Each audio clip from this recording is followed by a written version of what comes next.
From Los Angeles, the home of film and television, this is Film Music Live, a webcast featuring outstanding composers, orchestrators, filmmakers, and more from the world of music for film, television, and video games, talking about their work and answering your questions. Film Music Live is sponsored by the Film Music Network and Film Music Institute. And now the host of Film Music Live, Daniel Schweiger.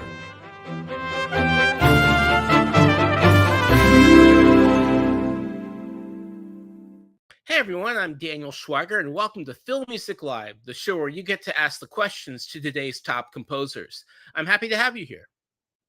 Since the monkeys learned speech and threw off their human-enslaved shackles to take over the planet decades ago, Ape City has been visited by any number of composers, from Jerry Goldsmith to Leonard Rosenman, Danny Elfman, Patrick Doyle, and Michael Giacchino, all with their own distinct ideas on how to present a primal world gone mad.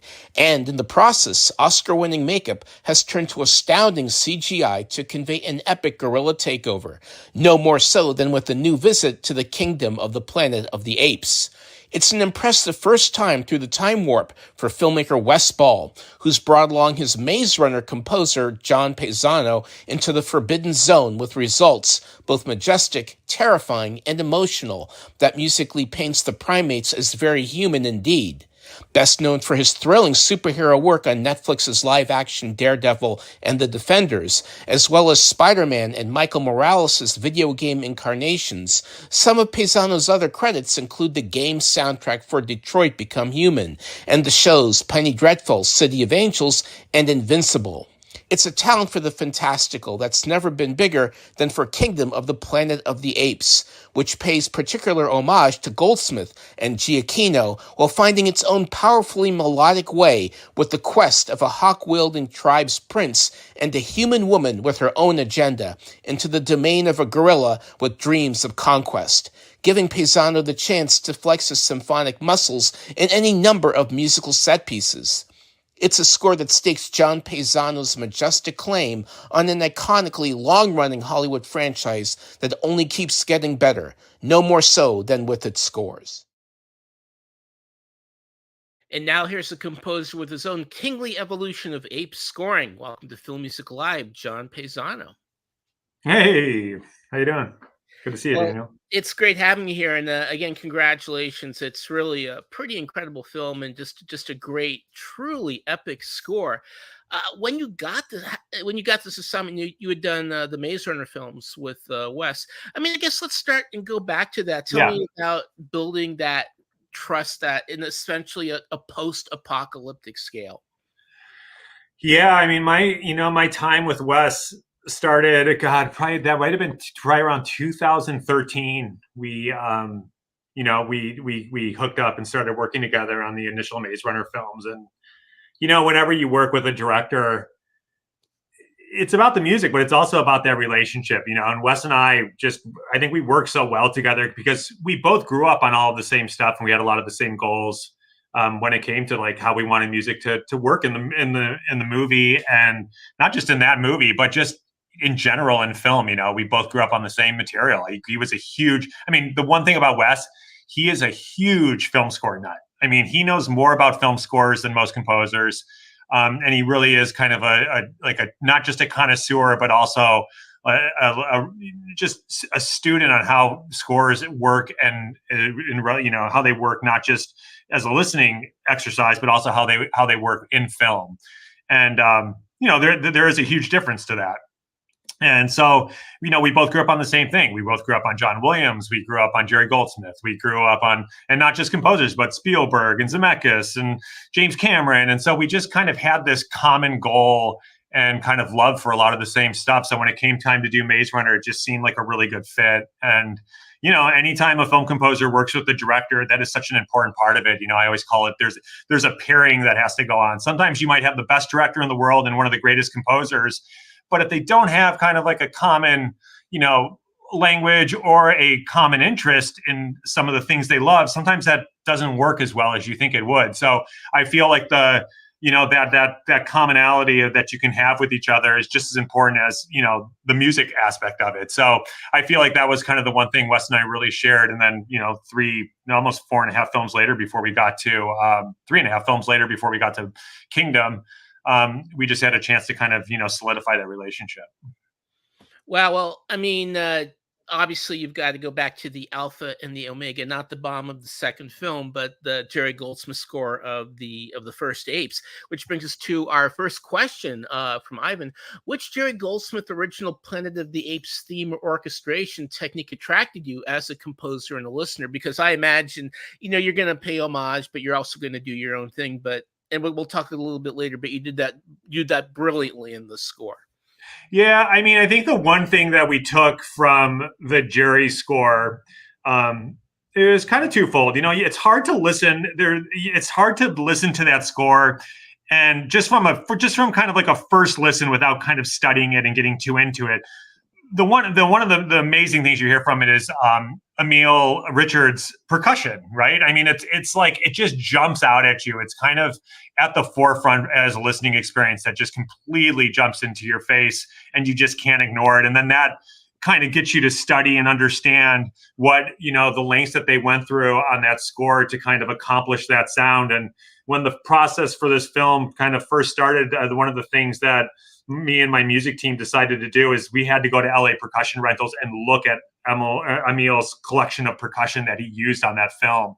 And, we're so fortunate to be living in Los Angeles, and we were able to go to LA Percussion Rentals and go and actually study and look. I think myself, one of the additional writers over, Adam Hochstatter, and then Ted Kaplan, the music editor, we all took kind of a field trip and went over and looked at all that percussion that Jerry had used on that original film.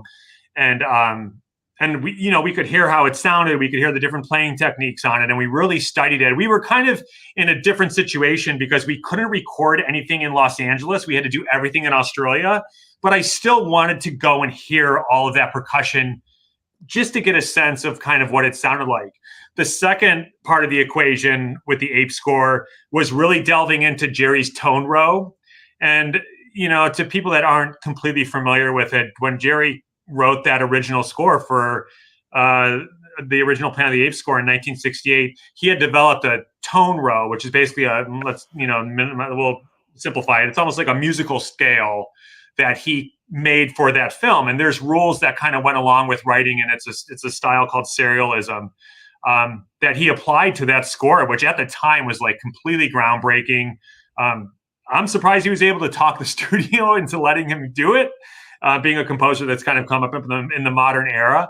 But I mean, obviously, it made that score completely groundbreaking and really changed what you could do with film scores. I mean, it not only was it an amazing score, but it was, like I said, a groundbreaking situation that really changed the fabric of film scoring and what you could do with it. And especially in the 1960s, 50s, 70s. I mean, it was this kind of lush, romantic kind of idea of what film scores were. And he really broke the mold with that score. So between the percussion aspects of that score, between kind of this musical language that Jerry had developed in 1968 for the original film, I tried to figure out a way, myself and my team, we tried to figure out a way to take all that information and then the trick was, how do we take the fabric of kind of what was developed in 1968. But then the other side of the equation was we had this coming off of this amazing franchise with Patrick Doyle and then Michael Giacchino's amazing scores and the work that,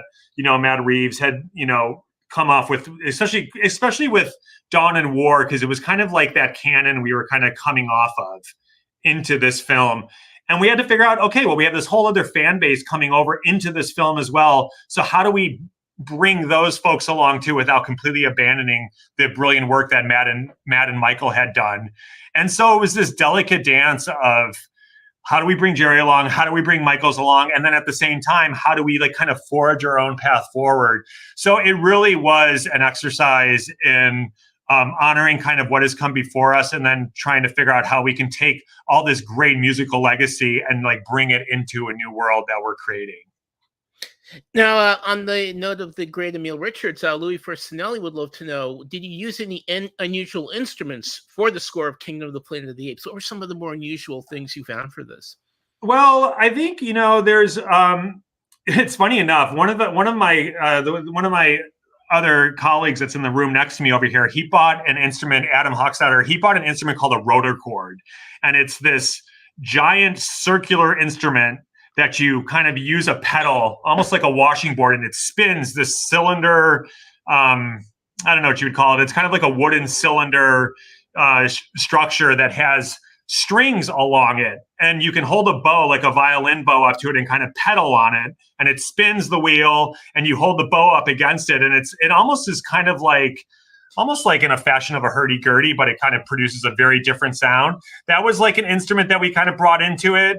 And then another unusual instrument was there's also a series of plate bells that we had bought that were different than the ones that Emil used, but they were kind of in the same spirit of what he did with like his salad bowls and some of the other kind of melodic percussion that he used. But as far as using instruments that Emil used as well, I mean, we used as many of them as we could possibly get our hands on in Australia, whether it's akalungs or, whether it's just the series of drums that he used. I mean, we really tried to find everything we possibly could. We couldn't use the original, obviously his original percussion collection that he had here in Los Angeles, but we really tried to use all of his stuff as a roadmap to, as far as our like North Star for what the percussion that we wanted to use throughout the score. Yeah, I mean, I just, the movies, the whole series has really evolved, particularly in how beautiful the visual effects look. I mean, in this, they are absolutely incredible. It looks like they are there.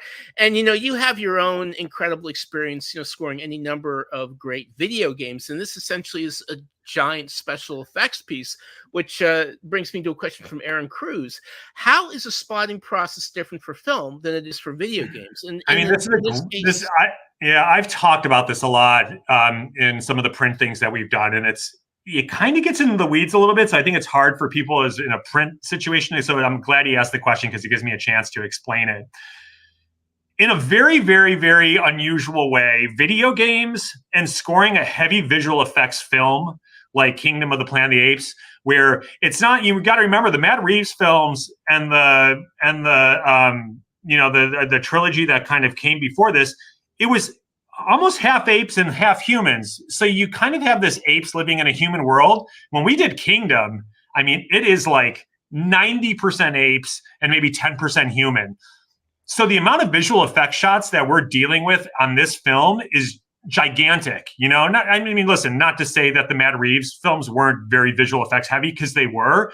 But I mean, there's not one shot in this film where you're looking at a character and it's going to change on you from going from a human to an ape at some point. And that really affected the way we scored it. So in a very weird way, video games kind of work in the same fashion for a composer.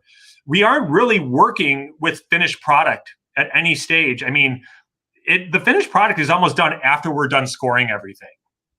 So that being said, when you go back to 1968 in this film that Jerry's working on, or whether it's a Star Wars, or whether it's these kind of visual films that happened back then, you really had to work from a script. You had to work from production art. You had to work from conversations that you remember. They didn't have digital video back then. It's not like Jerry could open up Cubase and throw Planet of the Apes into his sequencer and put markers on his timeline. I mean, yeah, sure, they may have had a moviola that they could look at dailies on. They had, different ways of dealing with kind of working music to picture. But the reason why those scores back in the 60s and 70s are so musical and so like thematically well thought out was because they literally had to create music based on scripts, based on production art, based on conversations with the director. It wasn't just about fitting music to picture. You know what I mean? I think modern film scores have become so reliant on writing music to visuals that we lose this big picture of the score, where you have like, sometimes a lot of modern scores feel like a bunch of individual cues and they get very compartmentalized. And you look at those old beautiful scores, and I'd say any score by John Williams, any score by Jerry Goldsmith, they had this like amazing way of it. The score wasn't just about a scene. The score is almost represented as one big whole piece of music. You know what I mean? That kind of flows throughout the project. I feel like modern film scores have kind of become these compartmentalized scenes, because that's kind of how we work. You open up a sequencer, you label it 1M1, you start writing, you shut down the sequencer, you reopen another session, you call it 1M2, and you kind of lose this kind of big, it's very easy to lose focus of this like big arc, you have for a film. And the cool thing about working on this big visual effects film, it almost harkens back to how we used to work on films in the 1960s. We didn't have all the visual luxuries that we have today. We weren't able to, I wasn't able just to throw up scenes and just start working to them right away because they looked completely barren. I mean, I had a bunch of humans being tugged around on wheelbarrows and, it was just kind of like worthless to write to. You knew by the time. So you had to really use your imagination and write. If you look on the soundtrack is filled with cues that are over 3-4 minutes long. Right. It's 2 hours. Now, when you watch the movie, it's a very different experience than the soundtrack because I literally had to write the score like it was 1968. I couldn't just rely on visuals. I had to write suites. I had to write themes. I had to create a thematic structure for the film. I had to create character themes. It's a very kind of, romanticized version of how we write film scores compared to today, So in a very cool way, we're working in this like super modern, world with all these visual effects. And it's the same thing with video games, right? But when the process is very old school, and I write, it's the same thing with SpiderMan. When I worked on SpiderMan, I was writing suites and themes and then like that got incorporated into the picture as what a score did in 1968. You know what I mean? Music editors played huge roles in shaping those scores and how they worked in the picture. And so in a weird way, even as modern as a film is like Kingdom of the Planet of the Apes, the process for writing the score, we almost wrote it kind of almost how Jerry did in 1968. We didn't have the luxury just to kind of complete. Now we eventually started working things into picture as, things became more clear and the visual effects became more realized. But the initial, foray into the score was done in a much more, I wouldn't say old school, but a much more traditional way of how it was done in like the late 60s, early 70s. Yeah, I mean, now onto the subject of humans, I really just found the character of May really interesting because, in the past movies, it's usually, okay, here's my human friend and we're just going to be pals. And in this, May has this whole other thing going on. She likes him, but she'll shoot him if she has to. She'll drown like a couple of hundred apes if she's got to because it's all about. How did you want to that kind of ambivalence between, that she does some pretty unlikable things in this movie, how did you want to get that ambivalence, for someone who, for pretty obvious reasons, is out for the human race? She might like the apes, but in the end, you never, the thing that you got to hand it to Wes. These initial films are so hard because you have to set up, you're building, you're introducing a brand new world. You know what I mean? So you kind of have to like really take your time and make sure that you're bringing the audience along and really kind of introducing them to this brand new world, introducing them to a bunch of new characters. That this audience is coming over with all this history with Caesar and with this kind of this world that Matt and his team built. And now you're kind of bringing this audience over with, and now you got to kind of like hit the reset button and like reintroduce people back to new characters. You have to give so much background has to be given about each character. You got to make sure before you can move on to other things in the film that you're kind of establishing all this stuff. And I don't think Wes could have like done it any better. You know what I mean? As far as making sure that keeping it in, because it can, doing that process, it's so easy for it to get dragged in the mud and kind of, you really have to balance how long you stick on that before you get to some movement in the film to get, to kind of get people amped up and then kind of get back to some of that, narrative work that you need to do.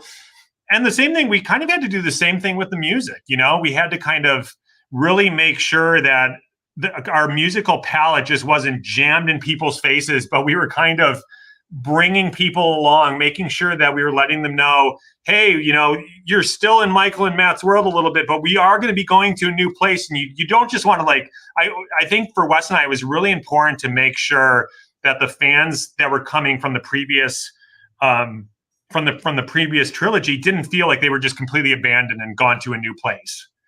And we kind of let that kind of, I would say for the first act, we really wanted to kind of transition people into this kind of new world that we were creating.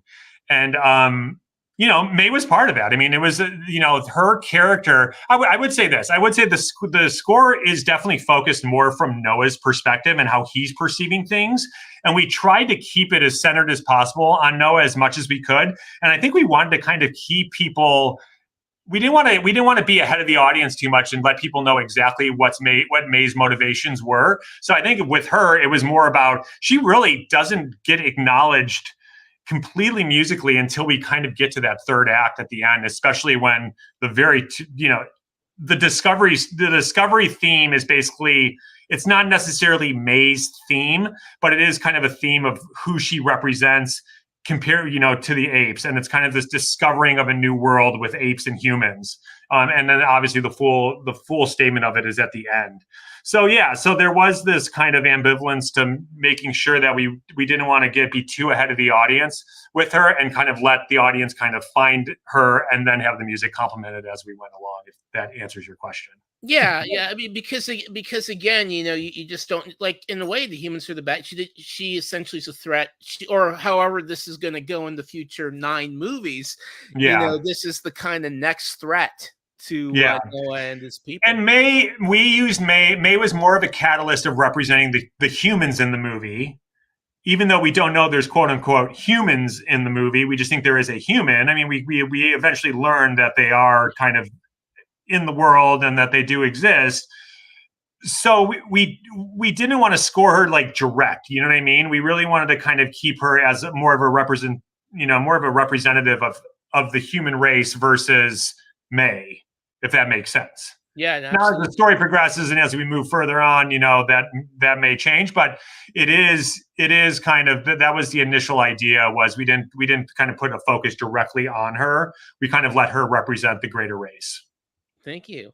Now, again, jumping back to your incredible Spider-Man video games, like probably my favorite video game I played, in the first one where the villains have true teeth. You could even look at Venom in the games as a warm-up to the villain of the gorillas. So Pranav would love to know, he's got a question about your Spider-Man and Miles Morales games. How did you compose the character themes for them, and how did you decide that this particular character demands this kind of motif? Well, it's like the Apes puzzle, right? You have all this material from a bunch of incredible composers. You got Danny Elfman, you got Chris Young's great theme, you got James Horner in there, you got a Hans thrown in there, and then of course you have Michael's stuff as well. And now all of a sudden you're going, okay, I got to do a video game. What do we do? Are there any ideas even left at this point? And again, I think with Spider-Man, for me, it was more about focusing. The interesting thing about Spider-Man, and this might come to another thing we talk about, I originally got hired on that game because Brian Itahara, who was the director of the game, loved Daredevil. He loved that score, and he had this idea for Spider-Man that he wanted it to be darker. He wanted it to be a more grown-up Peter Parker, maybe almost like a reluctant superhero. He wasn't a teenager anymore. He was going to be maybe in his mid-20s, and he, was kind of, he was just kind of a little bit more seasoned with life, and he just wasn't the bubbly Peter Parker that everyone kind of knew and came and loved. And so I originally got hired on that game to kind of write this score that was going to be kind of darker and, more, brooding and serious. Hybrid, it was kind of this whole idea that he had. And it was funny, we got into it and we started doing it, and we sat back with Marvel and we all looked at this and we go, this is not working. It's like, this property is way bigger than any of our ideas. And Peter Parker's character is so etched, and it was too hard to take him and completely change him. It just didn't work. So we started going back to the drawing board. And luckily, it all worked out. Luckily, I could do more than just do the super dark Daredevil thing. And we were able to kind of harken. And I think what I focused on more than anything was I focused on all this language that these great composers had developed before I got brought onto it. And it wasn't about taking the motifs or taking the, a note for note melody and trying to just switch it up a little bit. There's a language. I mean, that Marvel sound has a very distinct musical language to it. And it's all their films does. They have this like feel and fabric to it. And we figured out what I needed to learn what that language was. And now how do we take that language and how do we do our own melodies with it, our own kind of treatment to it, and what's some new things we can bring to it. So, I basically studied that Marvel language, studied what had come before me. And then I was a fan of all of this stuff before I ever wrote a note of music. I was a huge film scoring fan as a kid.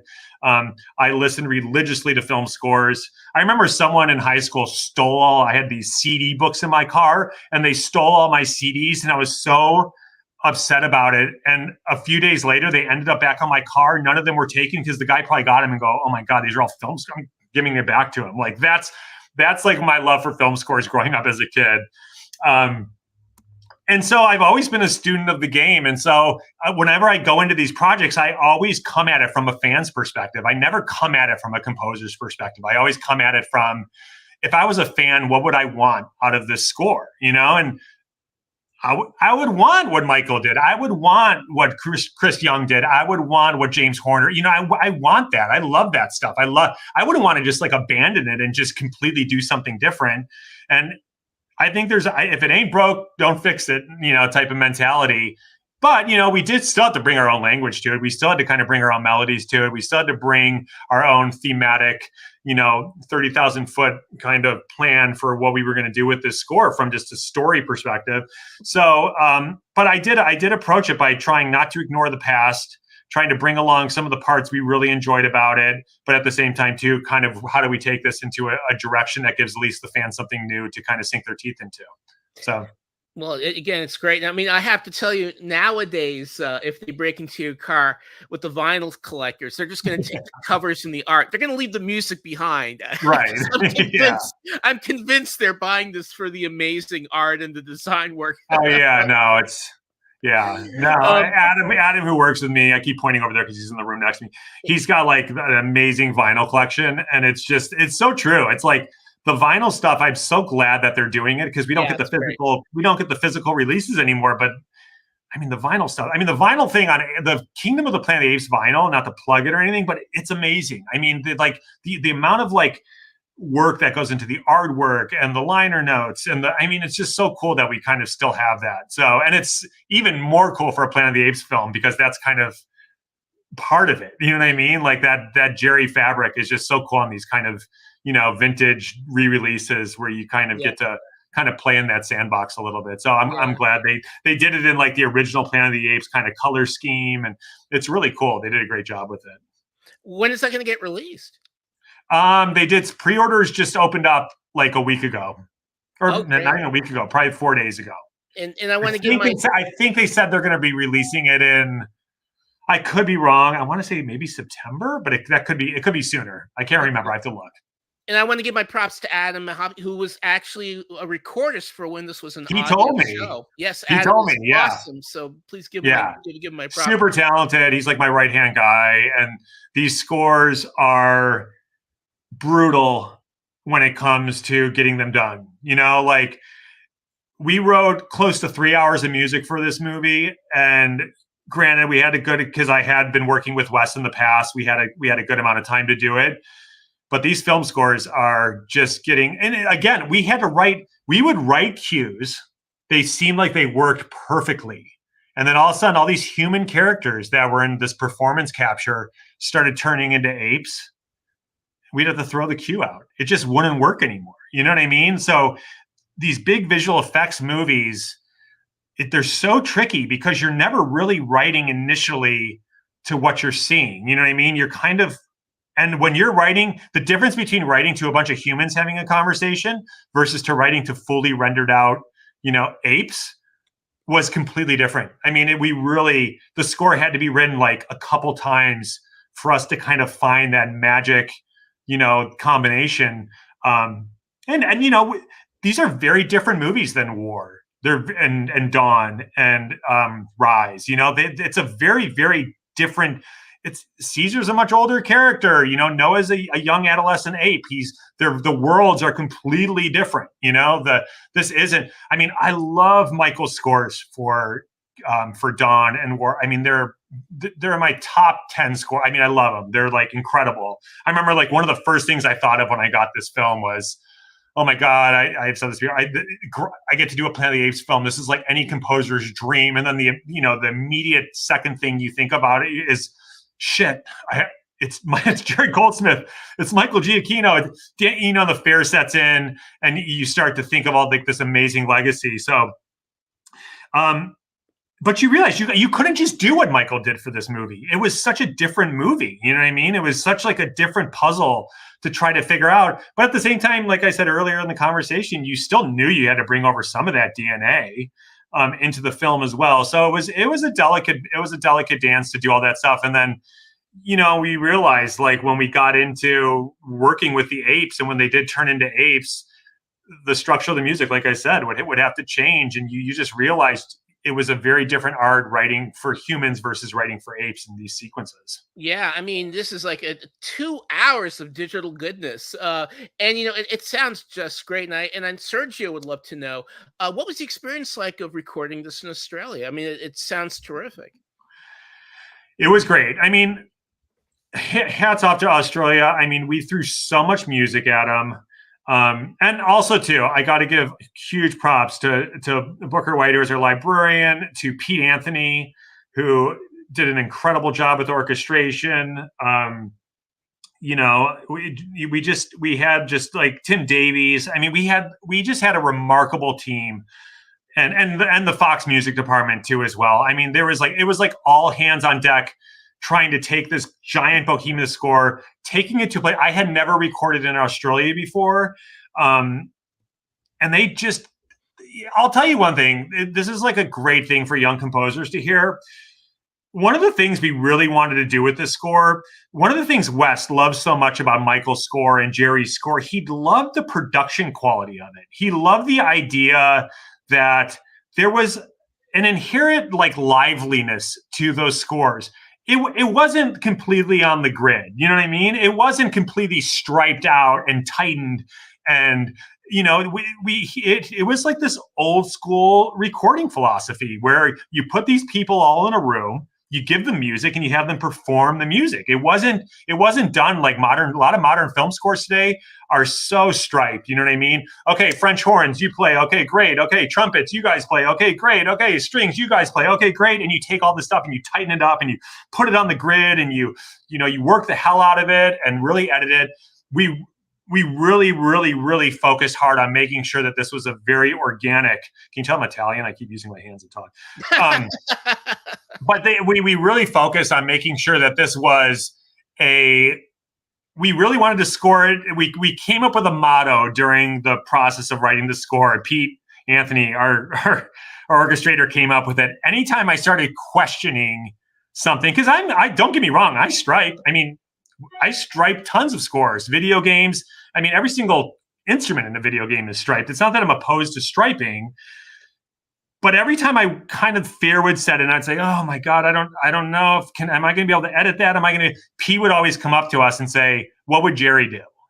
And we would always say, he would just record it. He would just try to get maybe a better performance or whatnot, but he would just do. And that became our kind of North Star for the recording processes. We'd always, if we ever question anything, we'd always say to ourselves, well, what would Jerry do? And we would try to guess the best thing he would do. Not that we really knew exactly what he was going to do, but we thought that, okay, well, he would probably do this given the time and the way that he was, wrote score and blah, blah, blah. And we really tried to adhere to that.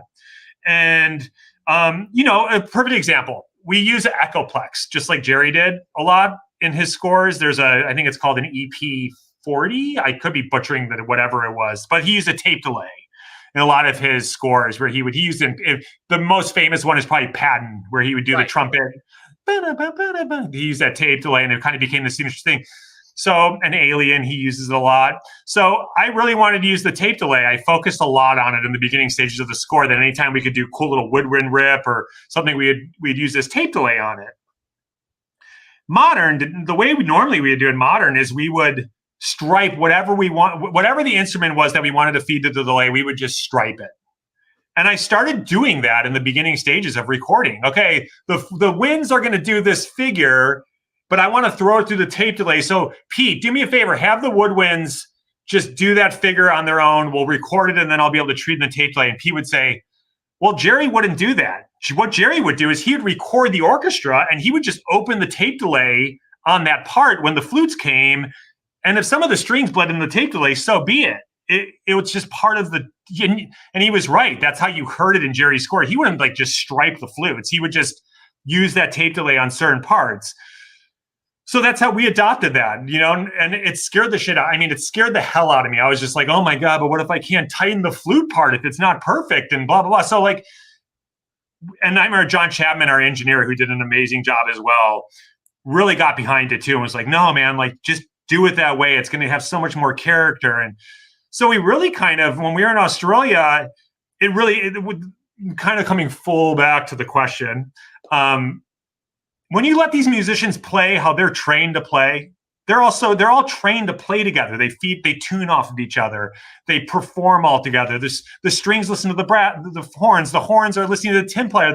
They're all working together as a unit. When you break them up and you have them do all this striping stuff, it's really difficult sometimes to get amazing performances out of people. But when you let these musicians play how they're trained, they just knock it out. I mean, they have so much fun. They knock it out of the park. You just have a much, now, you know, still got to get through 2.5 hours of music or whatever it was we needed to get through. But they did it. I mean, if we had to stripe this stuff like you would stripe a modern film score, I'd be there for 36 days. And it's not because they can't do it. It just takes so much more time. You have intonation issues. You have, you know, they just don't have the balance of being able to kind of work with each other. So I never want to stripe another film score in my life. I really don't. I really would. Now the video game stuff, it's impossible. They need to do too many things with that music. Luckily, Ted Kaplan, my music editor, was coming off of the Indiana Jones score. And so I got a music editor who normally a music editor is going to fight you on wanting to stripe anything, but he had just got done with working with Romero and John Williams on the Indiana Jones score. So he was like all gung-ho for not striping anything, which is an oddity these days for a music editor. So I give him a lot of credit too for kind of letting us be as adventurous as we wanted to, not to stripe things. So it was kind of like I said, these teams, if I was making all the decisions by myself, we probably would have gotten a little bit of a different product. So yeah. I'm glad that they gave me the bravery to kind of go through this process and kind of adopt a lot of these things the way Jerry would have done it. Now, in the video game realm, Dimitris aside to you from Greece, and says, my favorite of your scores is Mass Effect Andromeda. It's a hugely underrated game. Yeah. Can you talk a little bit about your ideas for that score? Yeah, that's a great example of a score where sometimes not having a lot of time can be a good thing. I wasn't the original composer on that score. They decided to change directions at one point, and I got a call. I was working on SpiderMan at the time. Yeah, I was working on SpiderMan at the time, and I got a call. And I had written a demo for a for a game that they had done called, was it Destiny? It wasn't Destiny. It was another game that they had done, and they didn't quite like it. They didn't felt it worked that world. But what they did feel was it would have worked perfect for Mass Effect. So I got this call, and they said, hey, you know, I know you wrote the demo for this, but we've listened to it and we're changing directions and we think this would work. This would work perfect for Mass Effect. You got 60 days to write around 150 minutes of music, go. And so it was kind of like this, you know, we just had to go. We didn't have any time to think about it. We didn't have any time to kind of really get in the weeds with it too much. But we did have a very clear vision of what they wanted because this demo kind of gave us this idea. And the one thing that they did want with that score is I wanted to do a surprise, an orchestral score for that game. Most of the scores that were done for Mass Effect had been very hybrid based. And I wanted to do an orchestral score. But again, knowing the fan base and knowing what they had been used to and what they loved about the previous scores, they always had this hybrid element to it. Now, I consider myself, we do a lot of hybrid work, but I do consider myself an orchestral first composer. So what I wanted to do with that score is I said, okay, let me do the orchestral side, but let's bring someone in who loves hybrid music as much as I love orchestral music, and let's see if we can take a lot of this orchestral stuff that I'm doing, give them some of the MIDI files, and have them reamp some of these lines and some of these motifs, but I want them to be like a kick-ass programmer who's really great at modular synthesis, really great at kind of really understanding all that stuff. I mean, I have a couple synths in my studio, but I wanted someone who was like deep into that stuff.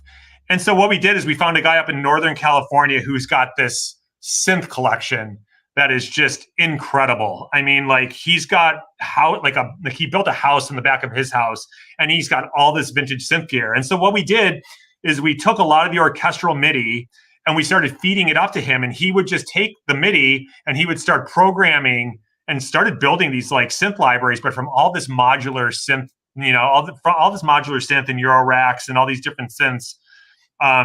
And we got this like really cool, authentic mix between the orchestral and the hybrid. And so I really kind of adopted that technique. It's funny, as a film composer these days, not only are you a composer, but there's a huge part of these scores that have to be produced. And, listen, Hans Zimmer is like the world's ultimate film composer / film music producer. You know what I mean? He is a hell of a writer, but at the same time too, he also can look at a film and he can produce like the best film scores.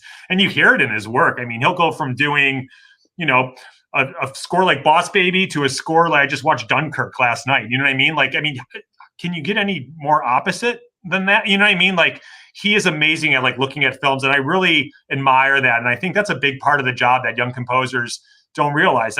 We all want to be John Williams. We all want to be Jerry Goldsmith.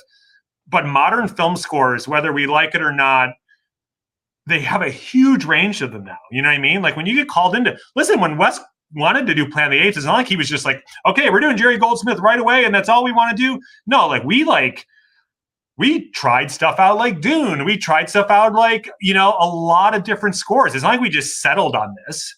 We knew we had ideas of what we want to do, but it's not like we just knew right away. And I think as a film composer, you have to be able to wear a lot of different hats.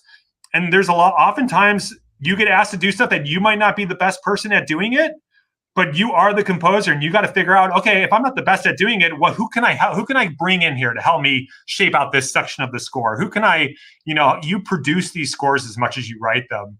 And Mass Effect is a good example of that. I knew that I could write a really great score for that, but I also knew that I'm not the first guy you go to when you want a full modular Euro rack synth score. You know what I mean? So, I made sure to find the best person I could find to bring that into it. And music is music at the end of the day, right? It's melody and harmony.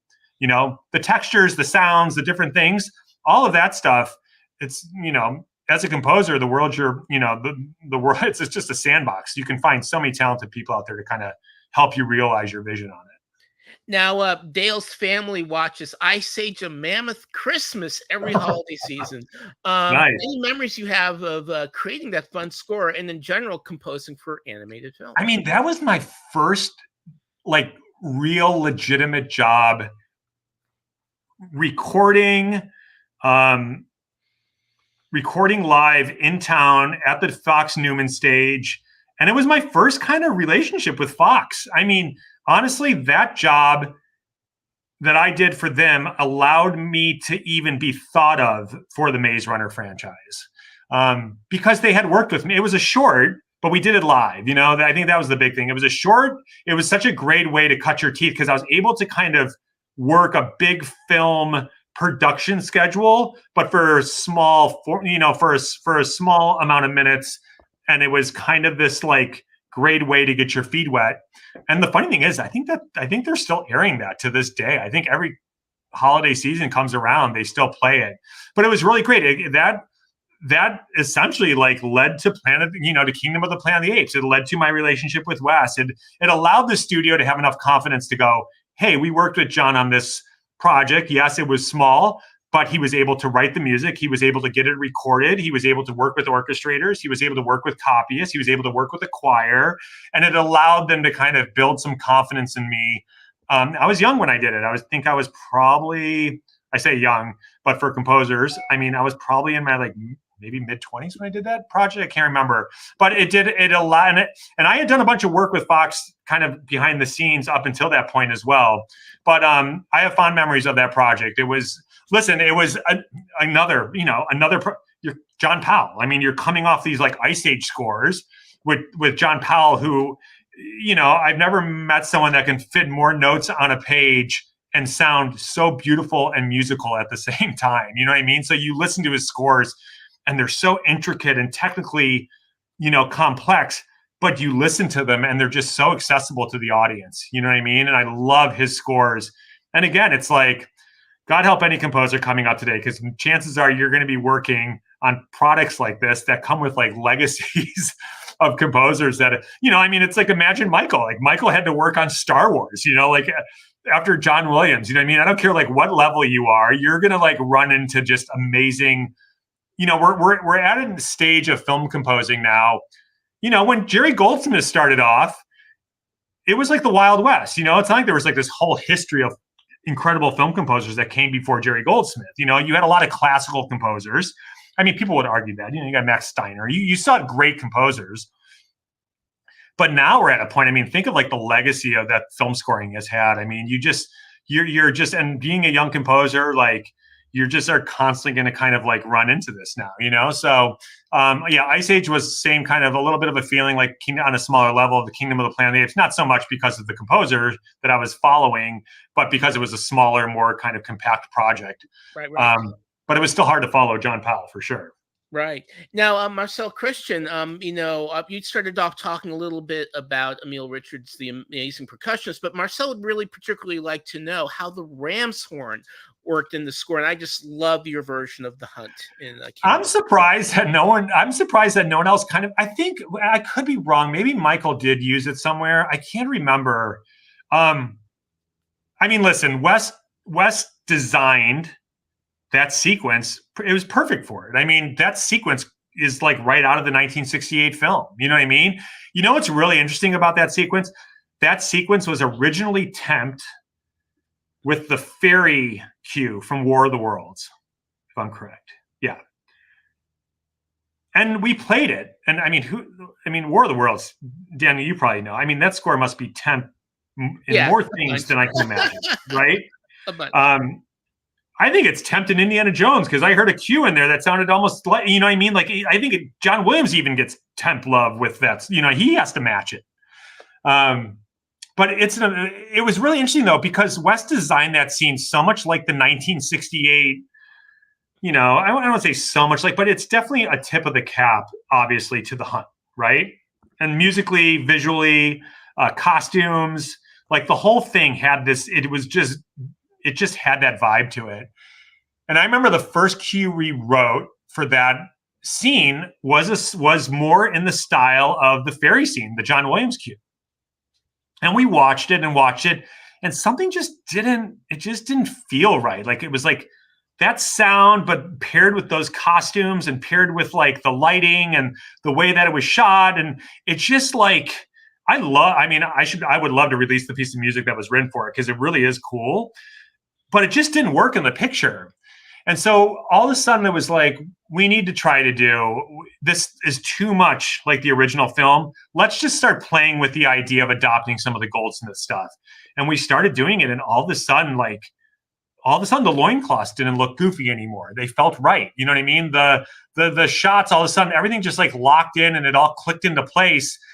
And the score, I think it was just having that DNA of what Jerry did in that score, kind of locked everything in and just made you watch it and like to kind of like put a smile on your face. I was like, wow. It just all worked. I wish it was 20 dB louder, but there's so much stuff going on in that scene. It was always a delicate kind of dance of how you want to get all that stuff working together.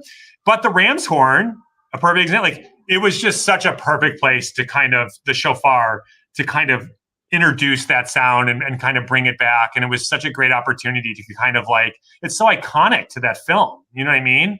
And Jason and Nolan Livesey, who did the orchestration on that cue, did such an amazing job with it. And I know it was they just brought it to life. And the idea was to take Jerry's language, the first 30 seconds of that cue is more or less Jerry's cue, right?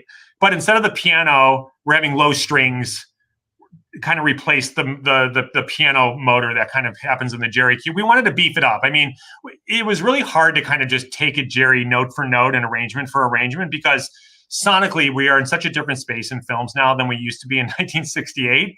We just really wanted to make sure that we were kind of taking what Jerry did, but just kind of beefing it up for the 21st century. And then after that first 30, 40 seconds, we basically have adopted Jerry's language and we're just kind of running with it now into our own thing. And so we kind of let Jerry kind of let the audience, know how this was established. And then we kind of took the language that he had developed and kind of do our own thing all the way through. It's a long cue. It's like a 5 or 6 minute long cue. And that's kind of like our first taste that we get of Jerry in the score. Right. Yeah. Jerry's textures in the score don't start until Noah leaves his village. So we start off in a world that's a little bit more influenced by Michael's scores in the beginning for kind of a little bit of fan service. And then as we progress and as Noah's character progresses and we start leaving and we get into the Valley Beyond I consider like the forbidden zone. You know what I mean? Yeah. So at that point, I wanted to start transitioning now into Jerry's world. And so now we're in Jerry's world. And when we get to Proximus, we're kind of into another stage. So we're kind of leading the viewer on this kind of, sonic adventure through these different worlds that have kind of the legacy composers of the other franchises have brought us. And then we're taking the audience into a new place. So it was all purposeful. Now, James, so I would love to know, can any of these scores, there's so much music in this thing, can any of these scores be made available for the faculty of film music schools for people to actually study this? Absolutely. Just reach out. I'm sure I feel like the studios are always really generous when it comes to all that stuff. And anybody who's interested in any of this stuff, please listen. I couldn't have write this score if one of my Bibles for the score, do I have it with me? There was a huge thesis that someone wrote about Jerry's whole entire Planet of the Apes score. I mean, it was amazing. That's how I learned about the tone row. And that's how I was able to kind of really go in depth with all this stuff. So I'm a huge advocate of getting as much material to any type of institution that wants to teach this stuff. So please get in touch and I'll make sure that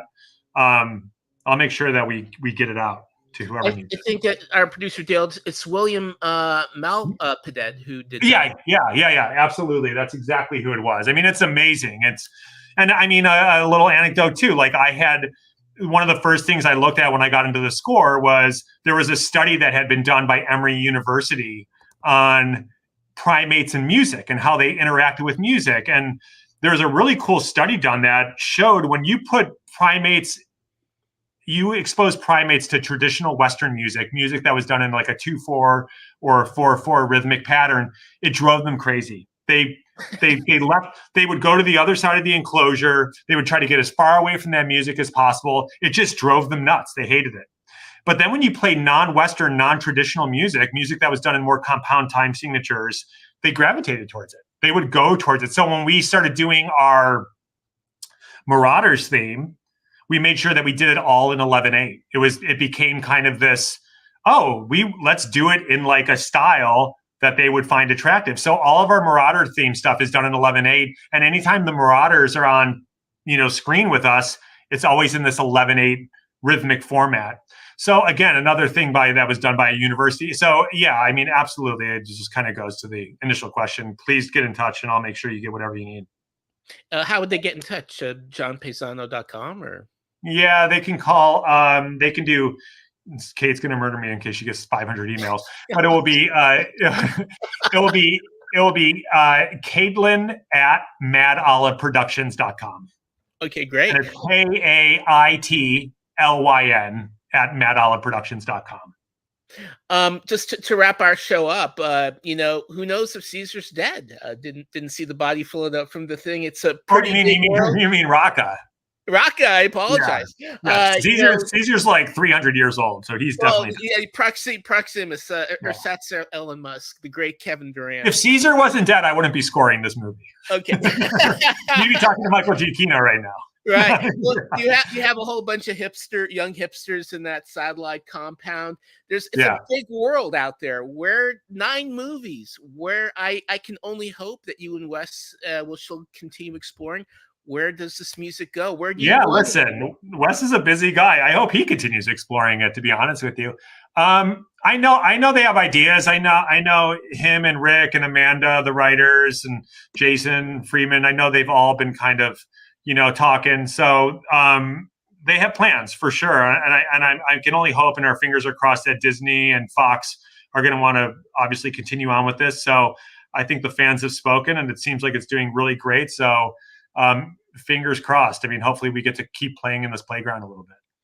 Well, John, I want to thank you so much for joining us at Film Music Live. I want you all to watch Kingdom of the Planet of the Apes in theaters with John's amazing epic score on Hollywood Records.